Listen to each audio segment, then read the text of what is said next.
다시 빛으로, 오늘 하나님 말씀의 제목입니다. 다시 빛으로. 여러분은 눈이 나쁜 그런 때가 있었습니까? 저는 비교적 눈이 좋은 편이어서 눈 때문에 고생한 적이 별로 없습니다. 근데 고생하는 분들은 꽤 고생하시더라고요. 사도행전 26장, 오늘 본문이 있는 귀한 장에는요, 눈 꽤나 나쁜 삼총사, 눈 나쁜 삼총사가 나오고 있습니다. 누굽니까? 죄인으로 붙잡혀 재판을 받고 있는 바울이 첫째입니다. 재판관격인데 로마인 총독인 베스토가 둘째이고요. 역시 재판관격인 유대인 왕인 아그리빠가 셋째입니다. 이 사도 바울은 눈에 안질이 있었습니다. 초대교회 지도자인 제롬에 의하면 바울의 육체의 가시는 눈의 질병이다, 그렇게 여겨졌고요. 역시 초대교회 지도자인 터툴리안도 바울이 신체적으로 참으로 연약했는데 무엇보다 연약한 눈을 가졌다라고 언급했던 그런 것들을 생각해 볼 때 얼마나 바울의 눈이 심각했는가 생각할 수 있습니다.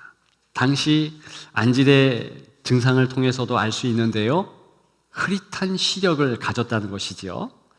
눈 통증이 따끔따끔 계속된다 했습니다. 그리고 눈에 외형적인 변형이 생기는데 충혈, 부종, 부어오르는 것이죠.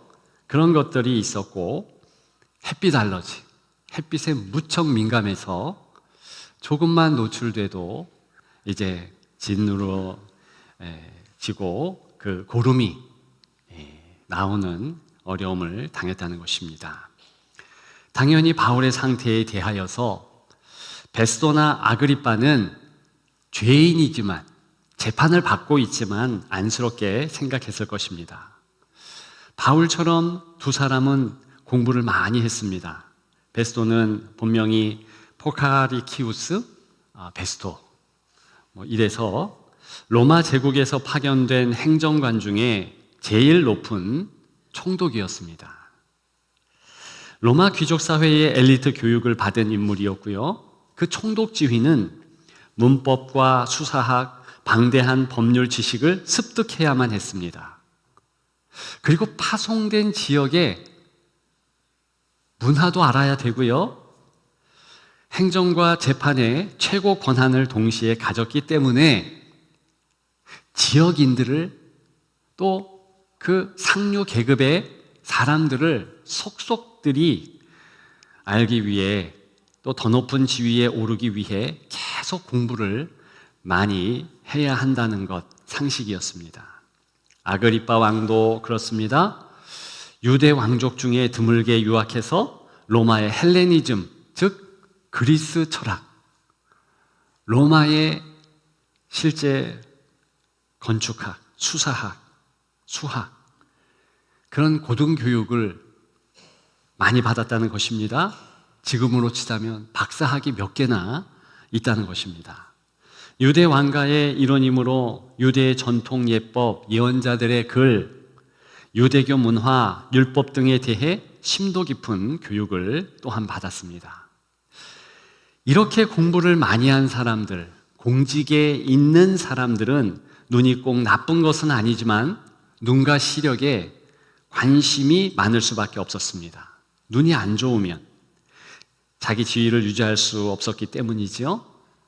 그래서 예컨대 2세기 로마의 정치가이자 장군인 티베리우스 폼페이아누스는요, 눈 질환 때문에 공직에서 물러나야만 했습니다.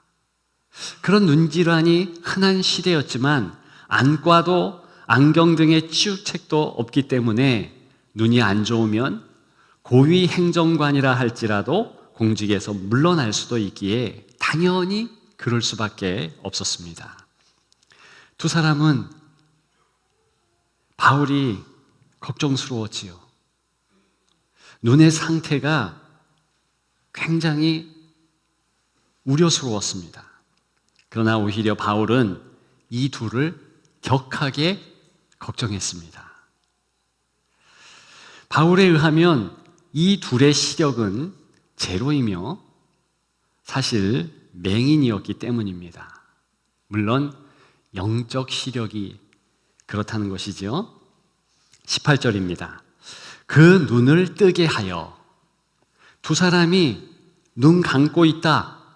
영적인 맹인, 실명 상태이다. 그것을 나타내고 있습니다. 그런데 이 사람들은 그 사실조차 모릅니다. 너무 안타깝잖아요. 사도 바울도 예전에는 그와 같은 상황이었습니다. 영적 실명.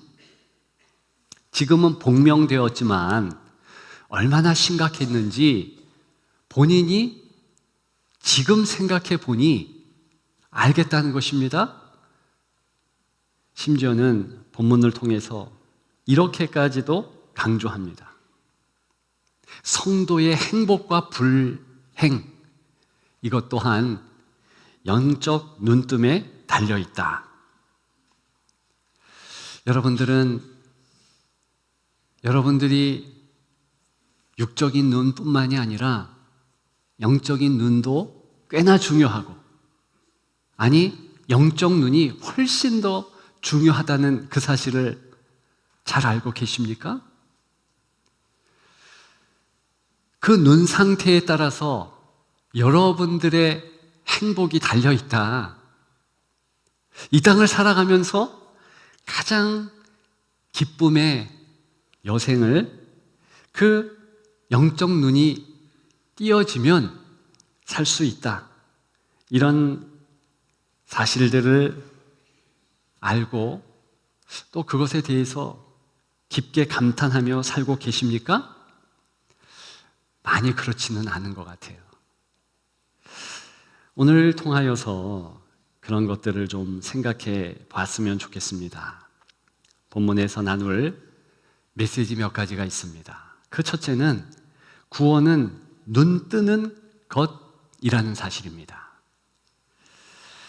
본문은 구원이 무엇인지 단적으로 얘기합니다. 17절과 18절을 보면은요, 구원은 눈 뜨는 것인데 영적 눈을 뜨는 것이다. 이렇게 말하고 있습니다. 이런 내용입니다. 나는 아무 소망이 없다. 오직 주 예수 그리스도께서 나의 소망이고 나의 구원자이시고 길이요 진리요 생명이다. 이렇게 확실히 각성하는 겁니다. 여기는 겁니다. 여러분들은 여러분 자신에게 소망이 있다고 봅니까? 재미있는 소설이 있지요. 눈먼 자의 도시.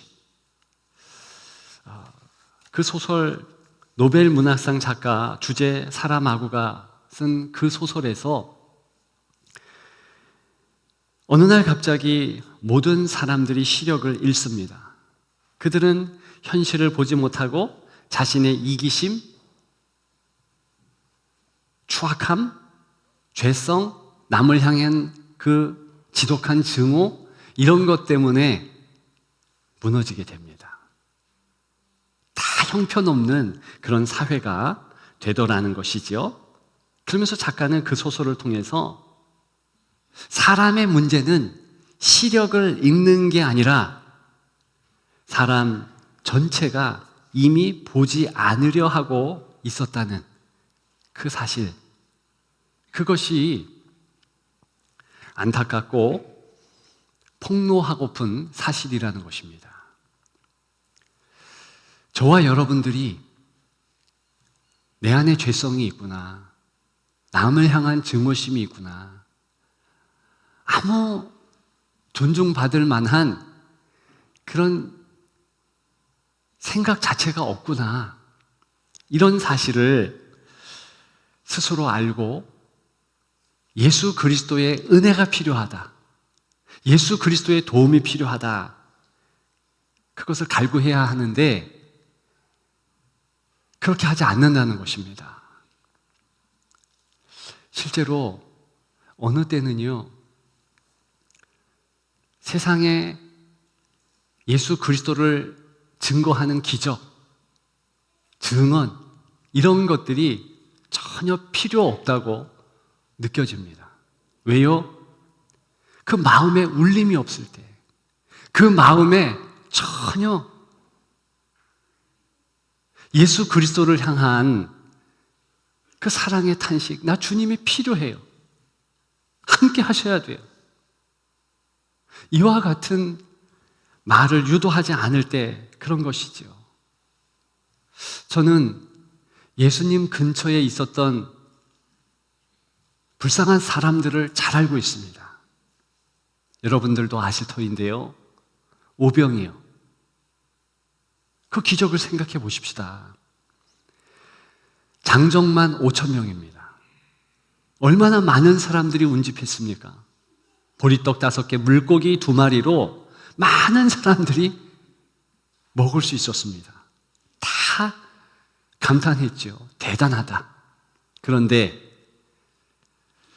그런 기적을 일으킨 주님을 끝까지 예루살렘까지 따라간 인생이 얼마나 될까요? 정말 없습니다. 너무 없어요. 아무리 그러한 기적이 있다 해도 그 마음의 울림, 그 마음이 내가 주님을 필요해 라고 감탄케 하는 것, 각성케 하는 것. 오늘 본문의 표현에 의하면 영적 눈을 뜨게 하는 그런 요인이 되지 못한다는 것입니다. 동일한 거 아닙니까? 또 불쌍한 사람들이 있었죠. 주님이 그 많은 병자들을 고쳐주셨잖아요. 손 마른 자, 혈류병 여인, 심지어는 죽은 나사로까지도 살려주셨습니다. 나인성 과부의 아들은 또 어떻고요? 그럼에도 불구하고 그런 병고침과 죽은 자를 살리는 일까지도 아무 마음에 울림이 없었더라는 거죠. 얼마나 중요합니까? 우리 입술을 벌려서 주님, 난 주님이 필요합니다. 나는 주님이 내 구주임을 믿습니다. 자력 구원, 난 스스로 구원케 할 수 없습니다. 주님의 도우심이 필요합니다. 이렇게 각성하며 주님을 바라보는 그러한 자세, 그러한 성도가 얼마나 귀합니까? 여러분들이 그러한 성도 되시기를 주님의 이름으로 축복합니다. 두 번째로, 성공은 빛 가운데 있는 것입니다. 성공은 빛잔치예요. 발음을 똑바로 해야 되겠네요. 하늘의 이 빛의 잔치라는 것이지요. 시대를 관통하는 보편적인 성공주의가 있습니다. 오늘 본문에는 18절에 이스라엘과 이방인들에서 유추해 볼 수 있습니다.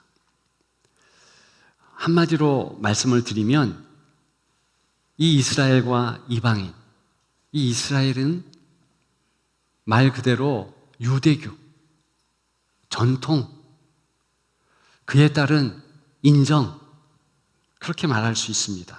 이방인들은요, 당시의 헬라 철학을 의미하지요. 그러니까 통용되는 물질 만능, 이성주의, 합리주의, 이런 것들을 다 통칭해서 말할 수 있겠습니다. 두 단어로 이야기한다면 인정욕구, 자신의 존재감이라고 할 수 있죠. 내 스스로 내 존재감을 드러낼 때 사람은 살 맛이 난다 합니다. 남들이 다 인정해 주며 아, 대단해 라고 찬사를 할 때 정말 살맛 난다는 거예요. 그래서 사람은요, 성공하기 위해서 마음을 다합니다. 지금 그런 것이 전혀 쓸데없다 말씀드리는 것이 아니고 그런 것도 중요하지만 더 중요한 것이 있다는 것입니다. 그것이 예수 그리스도의 인정. 예수 그리스도께서 우리 눈을 뜨게 하시고 영적 각성을 주셨는데 그렇다면 예수 그리스도께서 내게 빛이시다. 나의 모든 것을 환하게 비추실 분이다. 그러면서 주님의 그 빛 가운데 살아가는 것, 주와 교제하면서 그렇게 나아가는 신앙생활, 그 자체가 성공이라는 것입니다. 그런데 우리는요, 세상이 주는 성공주의에 올인합니다. 좀 더 벌자, 좀 더 익히자. 사실 베스도가 그런 삶이었고 아그리빠도 그런 삶이었고 얼마 전에 바울도 그런 삶을 살았습니다.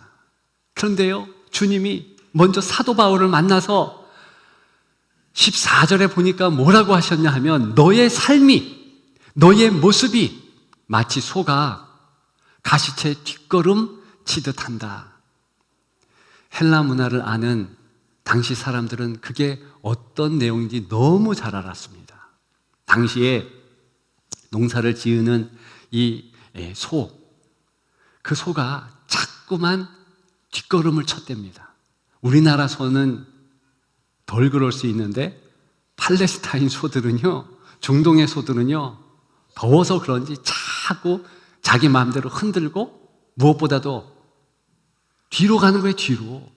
그래서 농부들, 주인이 어떻게 했는가, 그 뒤에 뭘 하나 매달았는데 널판지에 빼촉한 막대를 다 설치한 거예요. 그 뒷걸음을 치면 무조건 그 가시를 박는 거죠. 얼마나 아프겠습니까? 깜짝 놀라서 앞으로 가는 거예요. 근데 지금 사도 바울 보고 그와 같다는 겁니다. 너 왜 시대의 성공주의로 그렇게 치달아? 그러니까 내가 안 보이지? 그런 말씀이잖아요. 유대교의 열심은요, 예수님을 아예 무시하게 만들었습니다. 안식일의 주인인 예수님인데 안식일의 규례 때문에 그 예수님을 처음부터 죄인 취급하셨어요. 왜 안식일 날 손 마른 사람 고쳐? 중풍병자를 고쳐? 딴 날도 많은데? 이게 얼마나 못된 태도입니까? 왜 그런 식으로 했는가? 다 인정해 주니까. 아, 안식일 규례를 잘 알구나. 바리새인이니까 저 정도 말할 수 있지. 이러면서 이미 여러 곳에서, 많은 곳에서 인정을 받았던 바울이었습니다. 그게 좋은 거예요. 그것을 성공이라고 생각하고 치 다른 겁니다. 학식은 또 얼마나 많습니까? 아주 유수한 철학과 반열에 오른 사도 바울이었습니다. 그런데 그것이요, 주님을 오히려 모르게 했다니까요. 주님 알고 그런 것들도 이용하면 얼마나 좋아요. 지금 사도 바울은 그렇게 합니다. 본인의 지식과 유대교의 전통에 따라서 아그리빠 왕에게, 그리고 또한 베스도 로마 총독에게 다가가며 그들 앞에서 자기 변호를 하잖아요. 예수 그리스도 이런 분이시다 전도하잖아요. 이렇게 할 수 있는 것은 먼저 그리스도를 만났고, 그것이 가장 큰 가치. 사도 바울은 밝히 말합니다. 나의 성공은 그리스도의 빛 가운데서 살아가는 것이다. 아마 사도 바울 당시에 태산을 넘어 험곡에 가도라는 찬송가를 안다면 그 찬양을 매일 불렀겠지요? 우리도 부르고 싶지만 시간이 없어요. 하늘의 영광, 하늘의 영광, 빛 가운데서 걸어가니 그랬습니다. 여러분의 삶이 어떤 상황이더라도 빛 가운데로 그리스도 때문에 걸어가고 있다는 것을 아십니까? 아멘. 태산이 있든지 혼곡에 가든지 어느 곳에 있든지 빛 가운 삶인 줄 믿습니다. 그게 성공이에요. 성공 개념을 다시 정립하십시오. 이미 나는 그리스도 때문에 성공했다. 따라서 돈이 더 있든 말든, 건강이 더 계속되든 아니든, 내 자녀들이 더 잘 되든 아니든 그거 상관없이 나는 행복자다. 나는 성공자다. 그렇게 확신하는 여러분들 되시기를 주님의 이름으로 축복합니다. 마지막 세 번째, 미래는 찬란하다라는 것입니다. 누구의 미래가요? 성도의 미래가.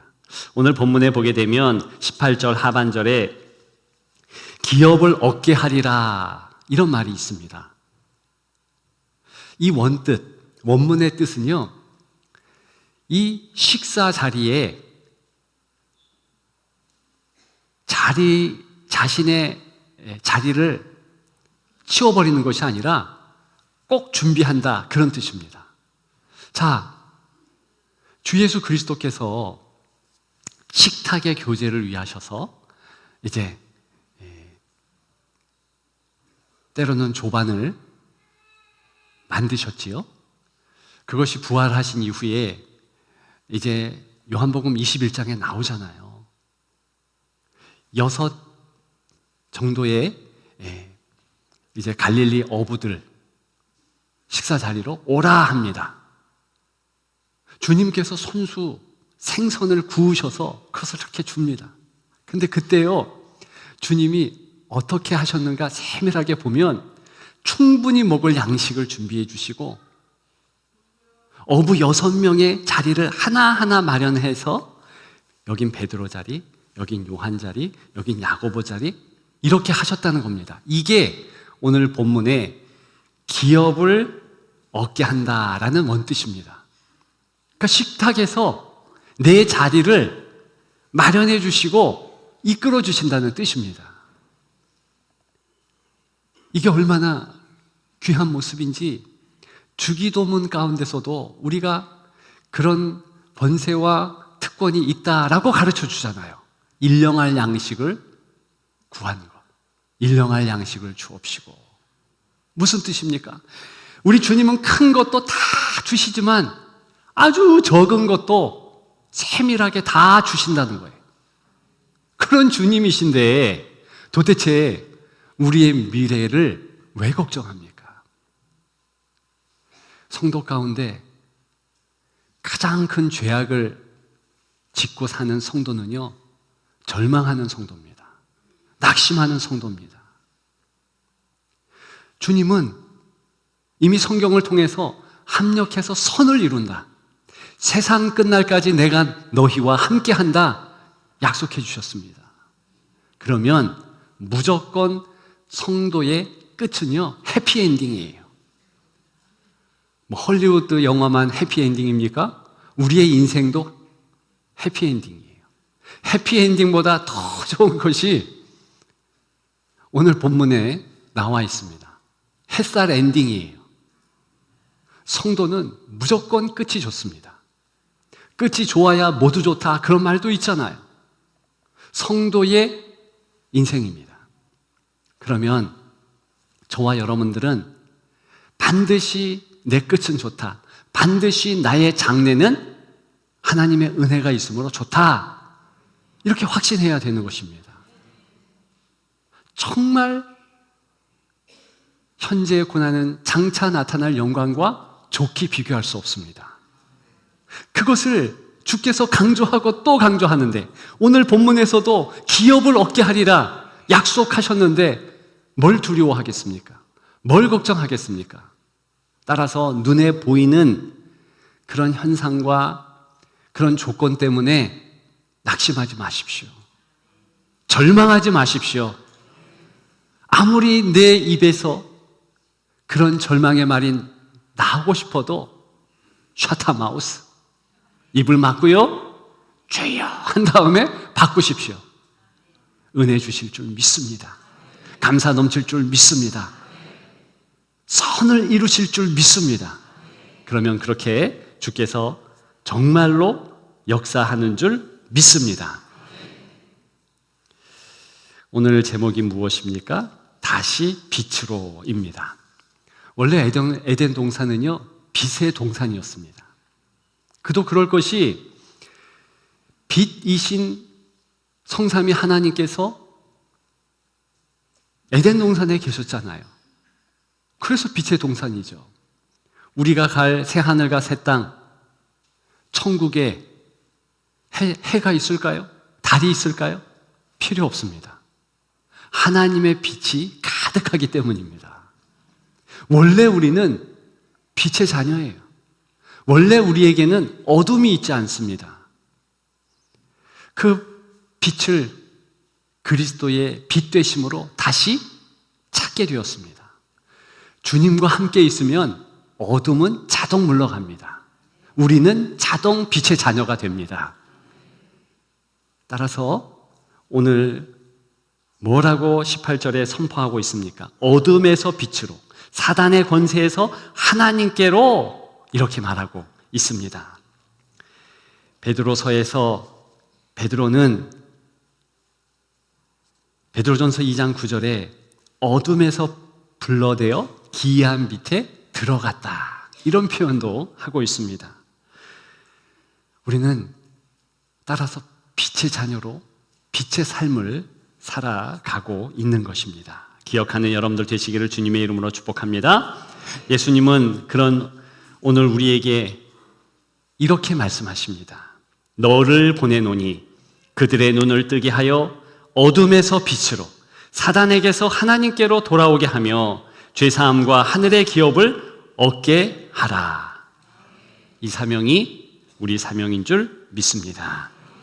오늘 우리 모두에게 주어진 그러한 부르심에 반응하고 우리 말하기를 소망하십시다. 우리가 말할 때 누군가의 눈이 뜨일 것입니다. 우리가 전할 때 누군가는 어둠에서 돌아설 것입니다. 우리가 전진하며 그렇게 주 예수 이름을 부를 때 반드시 누군가는 천국의 백성이 될 것입니다. 주님이 살아계심으로 우리는 전합니다.